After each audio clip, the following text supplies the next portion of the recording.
رزق کی تنگی کے لیے، رزق کی تنگی کے لیے۔ تو میں سب سے بہترین آپ کو بات کوئی تعویذ نہیں، کوئی گنڈا نہیں، باقاعدہ نبی کی حدیث آپ کو سناتا ہوں۔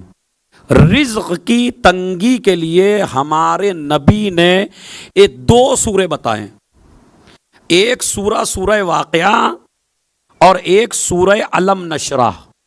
علم نشرح بڑا چھوٹا سا سورہ ہے، 8 آیتیں ہیں علم نشرح میں۔ اگر آپ اسے اپنے ورد میں لے لیں علم نشرح کو، تو کبھی رزق کی تنگی آپ کو ہونے والی نہیں ہے۔ عبداللہ ابن مسعود جب بیمار ہوا اور خلیفہ وقت ان کے پاس آئے اور آنے کے بعد کہا کہ میں ڈاکٹر کا انتظام کروں، تو انہوں نے کہا مجھے ڈاکٹر کی ضرورت نہیں ہے، چونکہ جو میرا طبیب ہے اسی نے بیمار کیا ہے، میرے خدا نے مجھے بیمار کیا، مجھے کوئی ٹھیک کرنے والا نہیں ہے۔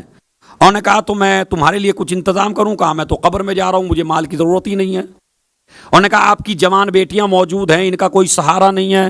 کہا ان کا سہارا قرآن ہے، میں نے اپنی بچیوں کو تعلیم دی ہے سورہ واقعہ کی، اور میں نے اپنے پیارے نبی سے سنا من قرأ سورۃ الواقعہ فی لیلۃ لم تصبہ فاقۃ ابدا۔ اگر کوئی انسان رات میں سونے سے پہلے سورہ واقعہ پڑھ کے سو جائے تو نبی کہتے ہیں زندگی بھر اس کی زندگی میں فاقہ آنے والا ناممکن ہے۔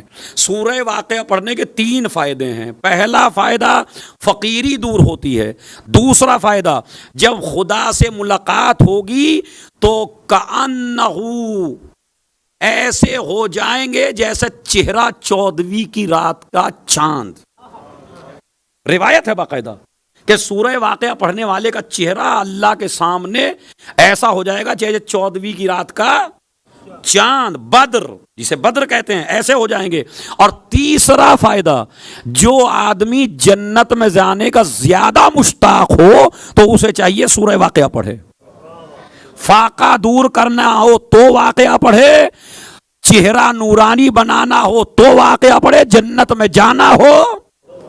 یہ 3 فائدے ہیں، ان 3 فائدوں کو آپ سورہ واقعہ کے اپنی زندگی میں لائیے، اور کم از کم سونے سے پہلے سورہ واقعہ۔ اصل میں ہم آل محمد کے قریب آئیں تو کیسے آئیں؟ سب سے زیادہ آل محمد کے قریب اگر ہمیں کوئی کرے گا تو اسے کہتے ہیں قرآن کریم۔